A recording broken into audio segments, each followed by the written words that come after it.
Mash Madbar Yam. Chasopot Banagab La Chalap. Ma Madbar Ba. Ma Aratz Nor Ah. Chazot Kasha Hagadle. Habogad Bogad. Hashodad Shodad. Chale Chelam. Tsore Made. Chal Anachatha Hashpathe. Chalchan Malao Mathane Chalchala. Tsereim Achazone Chatsere Yolada. Nayoethe Mashamai. Nabalathe Maraoth. Thai Lababe. Palatsoth by Thafne. Athnashap Chashake Shamle La Charada. Charach Hashalchan. Tzapa Tzapeth. Acho Shata. Kom Hasharem. Mashacho Magan. Checha Amar Ale Adene. Lach. Haimad Hamatzpa. Ashar Yara'ah Yaged. Wara'ah. Rachab. Samad Parashem. Rachab Chamor. Rachab Gamal. Wahaksheb Kashab. Rab Kashab. Wayakar Are. Gal Matzpa Adene Anache Gamad Thamed Yomam. Wagal Masparate Anache Natzab Cha Haleloth. Wahana. Za Barachab Ish. Samad Parashem.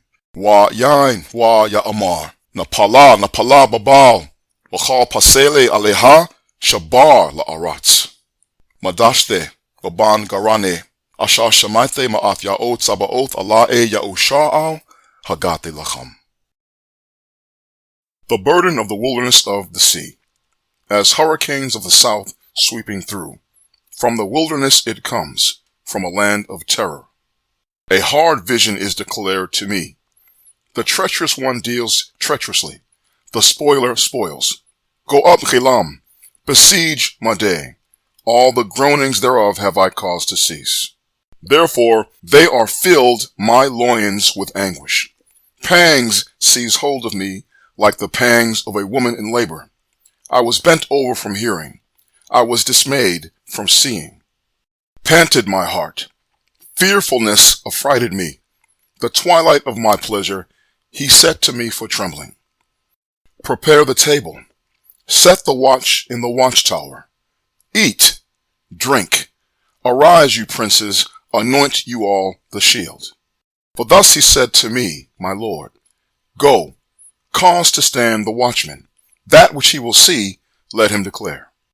And he saw a chariot, a team of horsemen, a chariot of a donkey, a chariot of a camel. And he hearkened diligently with great diligence. And the lion cried out, Upon the watchtower, my Lord, I am standing continually day by day, and upon my watch I am set all the nights. And behold this, a chariot of a man comes, a team of horsemen. And it answered, and it said, Fallen, fallen is Babal, and all the images of our gods has he shattered unto the ground. My threshing, and the grain of my threshing floor, that which I have heard from Ya'oh of hosts, the higher power of Yashai-Ya'oh, I have declared unto you all. The prophecy of Yashai-Ya'oh, Isaiah, chapter 21, is a prophecy about a series of severe weather-related events and cosmic-related phenomena, ultimately originating from a place called the wilderness of the sea, and targeting the land of Babylon, which is mentioned at the end in verse 9. What and where is the wilderness of the sea? The wilderness of the sea is the wilderness where a remnant of the people of Yashai-Ya'oh, aka Israel, living in exile in the lands where the slave ships brought their ancestors during the transatlantic slave trade, flee to in the Great Exodus. It is called the wilderness of the sea because it is an archipelago of islands in the sea, and I have identified these islands as the islands of the Philippines in the Far East. This is the place from where the name Ya'oh was proclaimed by me in the year 7246, 2017-2018, which triggered an exodus to these islands 7 years later in the year 7252, 2023-2024, as I prophesied in the name of Ya'oh that it would. This is the fulfillment of the prophecy in Yashai-Ya'oh 24:15 and 16, which commands the remnant of Yashai-Ya'oh to collectively migrate to the islands of the sea in the Far East at the end of earth and lift up the name Ya'oh in songs of praise in that place, and that is exactly what has happened.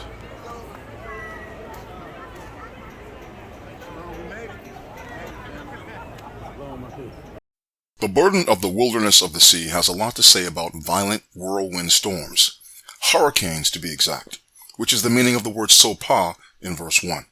These severe weather-related and cosmic-related events are to happen in chronological succession and leading up to and culminating with the sudden, catastrophic destruction of a great capital city, which is the prophetic modern-day city of Babylon, in which I've identified as Washington, D.C., the most powerful city in the world ever to exist. The hurricanes sweep through from the south and aim for the country of prophetic Babylon, which is the U.S. mainland, but they ultimately originate from the wilderness of the sea in the Far East. What the prophecy is telling you is that the actions taken by a certain people, new arrivals living in the wilderness of the Far East, are what is causing these violent storms in the West to sweep up from the south and cause havoc within the United States of America. That is why the prophet also calls the wilderness of the sea a land of terror. It's because of the new arrivals, the remnant, who are indirectly the cause of these storms. In verse 2, we are told that this prophecy is a hard vision. Hard because the prophet who wrote it in the 8th century BCE was given a glimpse of the oppression his people would experience in the country of modern-day Babylon. This country, which is none other than the United States of America, is called the treacherous one who deals treacherously, and the spoiler who spoils. These expressions accurately reflect how that nation has treated its former slaves, and how it continues to deal with their descendants who are still living there today. Go up, Ghelam, besiege Madeh. These are the people who will exact their revenge after they have removed themselves from that land and settled themselves in the wilderness of the sea. These two names, Ghelam and Madeh, must be metaphorical.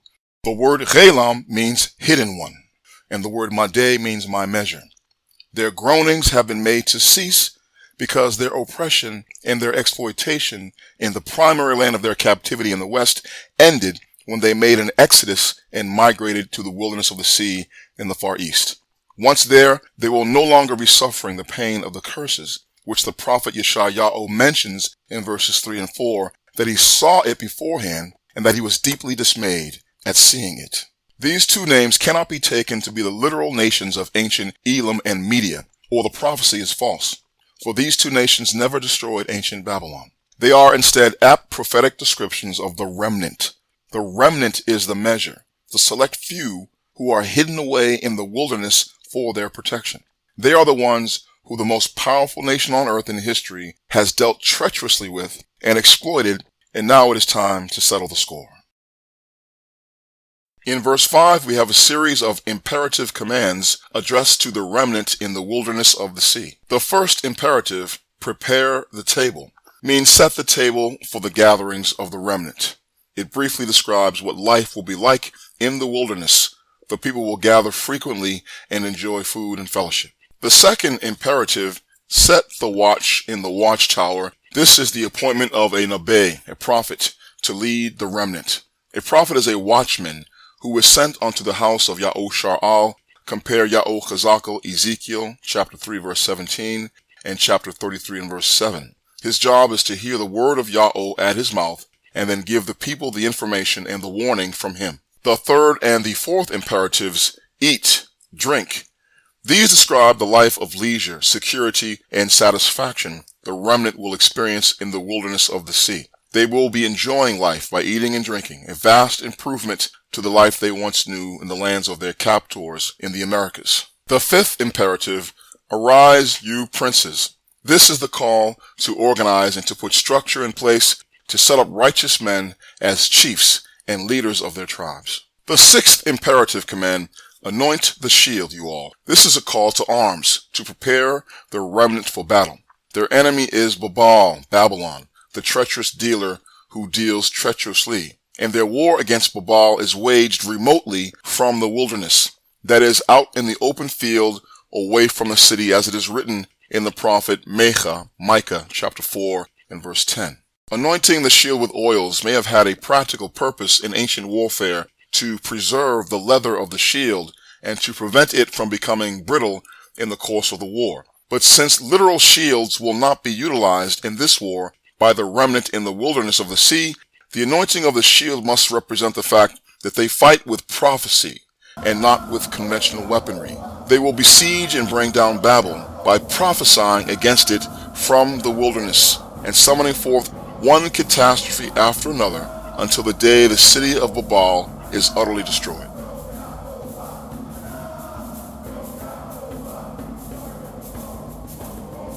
In verse 6, the watchman is speaking of himself, first in the first person, and then in the third person when he quotes his Lord.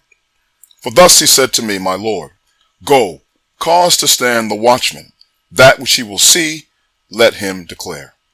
This is all symbolic, and the first thing that the watchman reports seeing from the watchtower is a Rahab, a chariot. This is not literal. This is a severe storm, a hurricane, which when viewed from above resembles the spinning wheel of a chariot.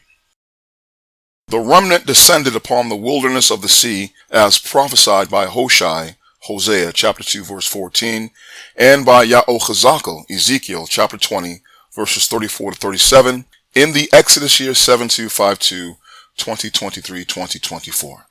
I had prophesied this would be the Exodus year 7 years prior, in the year 7246, 2017-2018.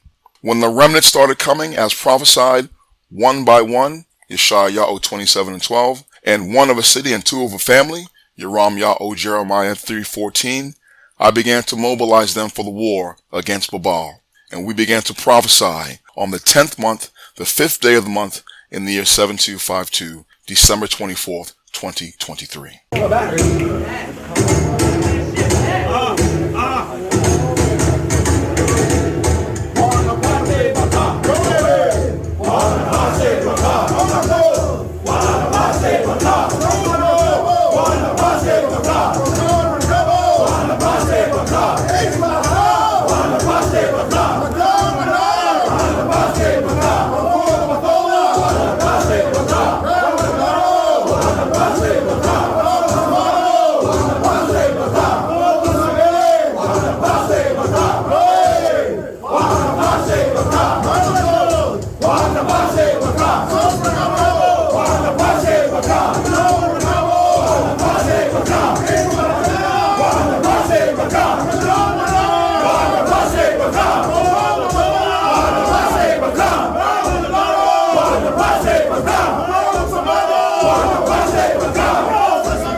More than 250 only Middle Passage people, OMPP, made the Exodus, mostly coming from cities in the North Country all across the United States of America. A great movement, triggered by the name Ya'oh that I began to proclaim from the wilderness of the sea in the year 7246. If these people are the remnant that the scriptures speak of, then I am their watchman. And the first major storm summoned forth by them, the first Rahab chariot to rampage through the primary country of their captivity, was the very destructive tropical cyclone Beryl in the 4th month of the year 7253. Hurricane Beryl, with its unprecedented wind speeds, formed on June 28th and it dissipated on July 11, 2024. It was the first major hurricane and the first of 2 Category 5 hurricanes of the 2024 Atlantic hurricane season, courtesy of the remnant prophesying in the wilderness of the sea in the Far East since the 10th month of the year 7252.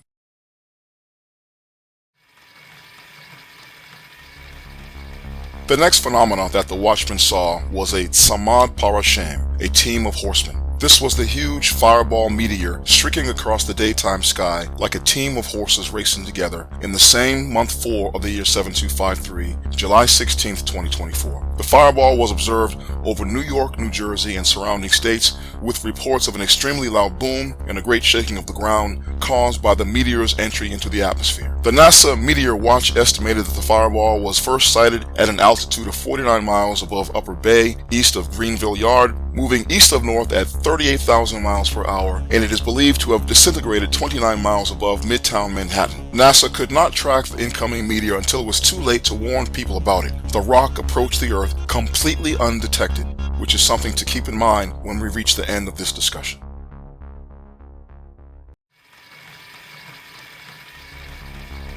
The third phenomena that the Watchman saw in the watchtower was a Rachab Chamor, chariot of a donkey. This was the destructive, slow-moving, and erratic donkey-like cyclone Debbie in month 5 of the year 7253. The hurricane formed on August 3rd and it dissipated August 11th, 2024.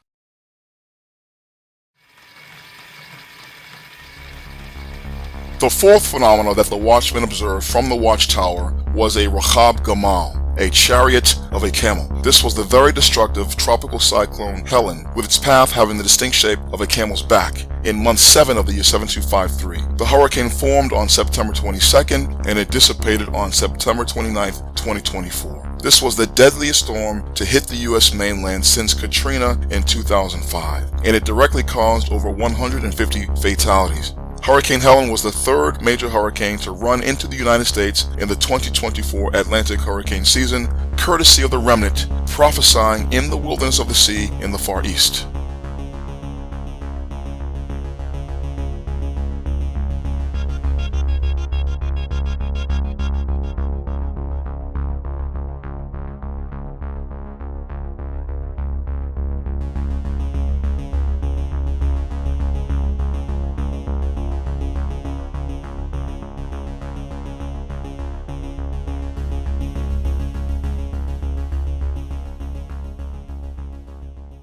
After the Rachab Gamal, a chariot of a camel, verse 7 states that the watchman hearkened diligently with great diligence.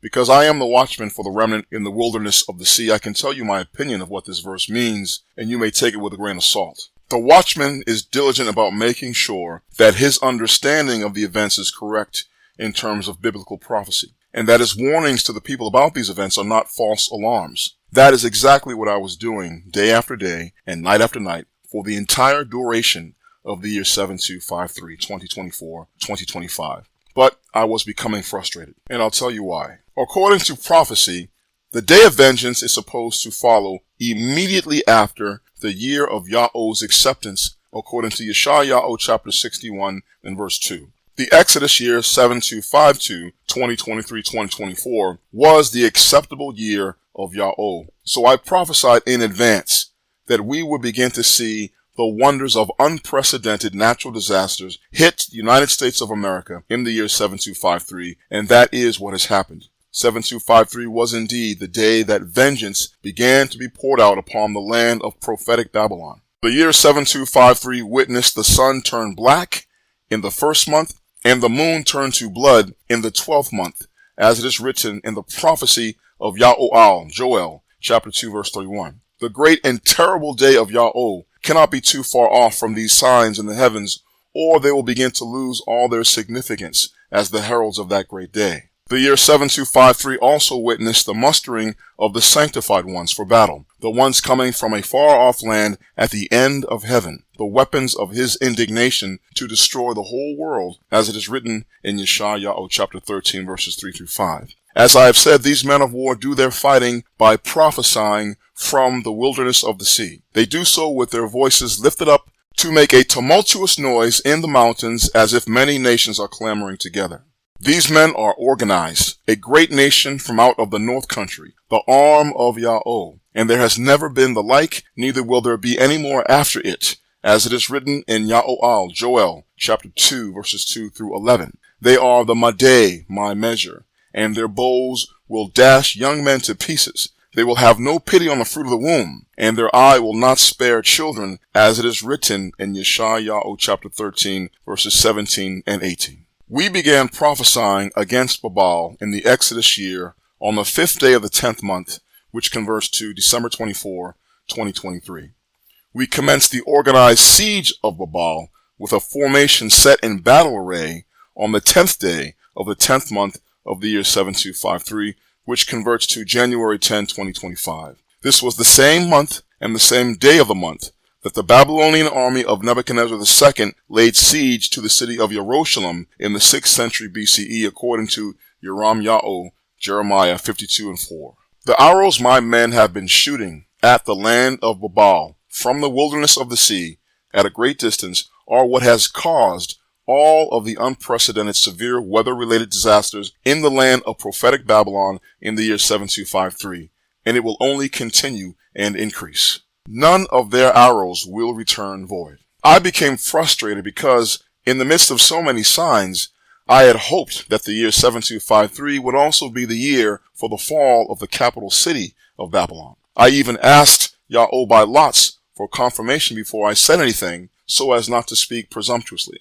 But as the year 7253 progressed, and more exiles kept expressing that they could not come to the wilderness of the sea before the end of the year 7253, but that they were determined to come, I knew, and I said, Ya'oh might extend the time and not destroy the city of Babal until after all of his remnant have made it to the wilderness of the sea. This is not what I wanted, but what I want does not matter. I will do all my pleasure on Babal, as it is written in Yashai-Ya'oh chapter 48 and 14, but on Ya'oh's time. This was the frustration I was feeling in the last months of the year 7253.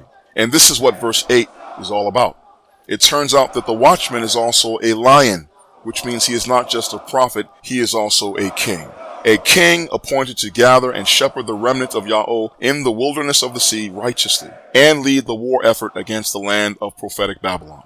The lion complains to his Lord, upon the watchtower, my Lord, I am standing continually, day by day, and upon my watch I am set all the nights.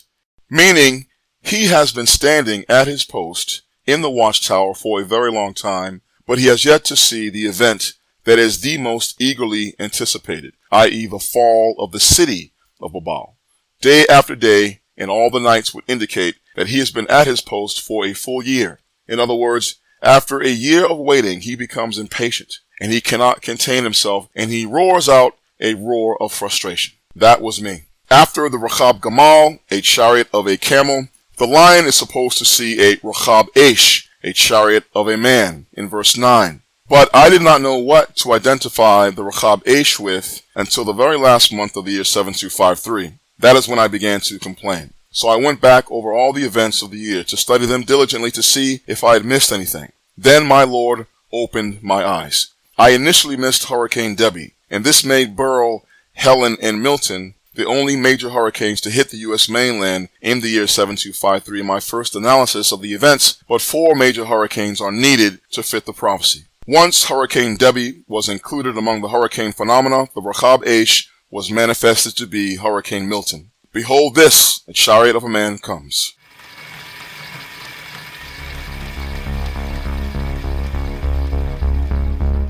Hurricane Milton was the 4th major hurricane, the 2nd Category 5 hurricane of the 2024 Atlantic hurricane season, and the last major hurricane to hit the United States in 2024. The hurricane occurred in the 7th month of the year 7253. It formed on October 5th, and it dissipated on October 12th, 2024. Milton was also the strongest tropical cyclone to occur anywhere in the world in 2024.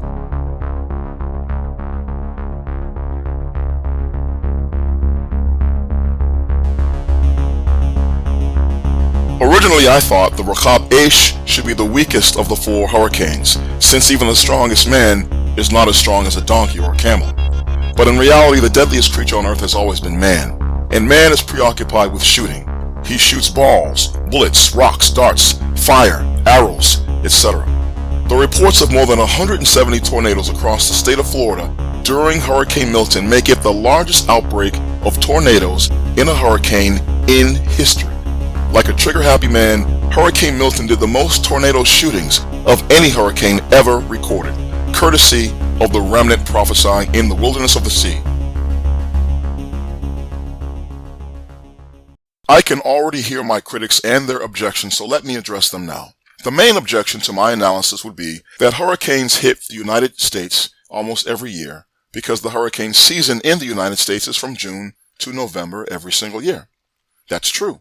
But that does not mean there will always be just 4 major hurricanes every year, and just those 4 will have the characteristics of a rampaging war chariot, a chariot pulled by a stubborn and erratic donkey, a chariot moving in a path that has the distinct shape of a camel's back, and a chariot having the disposition of a trigger-happy man on a shooting spree. All 4 in that order. That hurricane phenomena is unique because it only happened in the year 7253.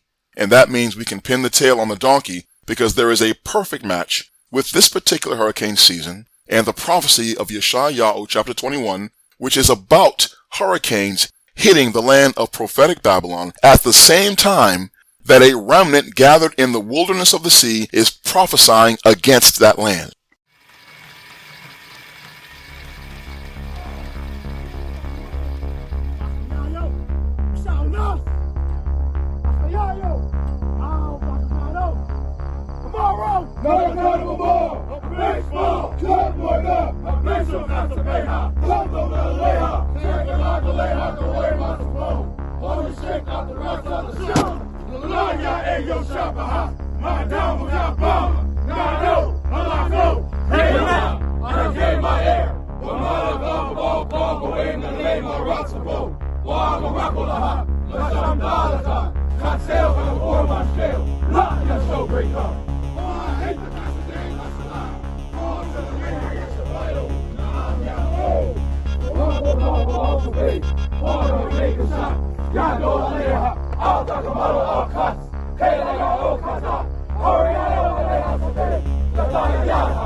After the Rechab-Eish, the Watchman, who was also a lion, sees a second Samad Parashem, a team of horsemen, from the watchtower. And this team of horsemen shouts out the words, "Fallen! Fallen is Babal, and all the images of our gods has he shattered unto the ground." The first Samad Parashem was a meteor racing across the sky and breaking up into several smaller rocks resembling a team of horses charging in single file. A meteor which could have destroyed and wiped out an entire metropolitan city in a single instant. That is the fate of the prophetic city of Babylon.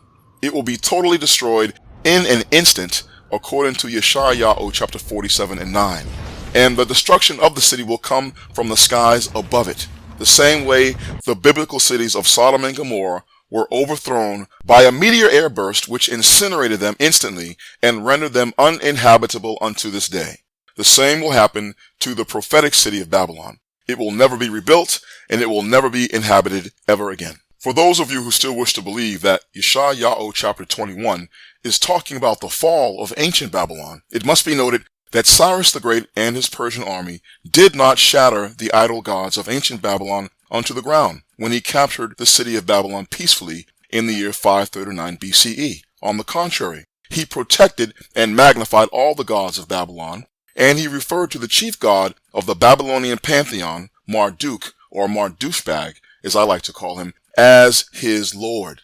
This proves that this vision in Yashai-Ya'oh chapter 21 is not talking about the Persian takeover of ancient Babylon. It also means that the subject of the verb in the phrase, "he has shattered," in verse 9, is the man whom Yahweh has appointed to destroy modern-day Babylon by prophecy, and not Cyrus of Persia, who utilized conventional weapons to capture Babylon peacefully without a battle. The man speaking in verse 10 and addressing his threshing and the grain of his floor is the man who Yahweh has appointed to gather together the remnant in the wilderness of the sea, like harvested grain. He is the one who will destroy Babel by prophecy, and that man is me. If I were you, and I'm speaking now directly to whoever may be part of the remnant but who is still in the United States, if I were you, I would get out of that country immediately. The prophets urge the remnant to leave Babylon immediately because of the imminent danger you are in. You are not to sit there and play wait and see.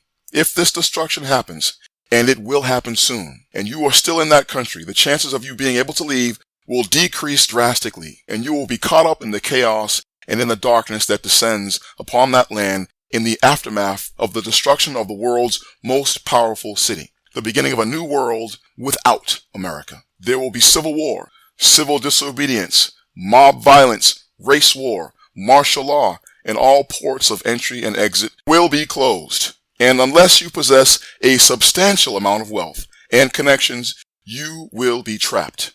You will be trapped there, and you will suffer the same fate as our oppressor, the treacherous one who deals treacherously, whose day of recompense has finally come.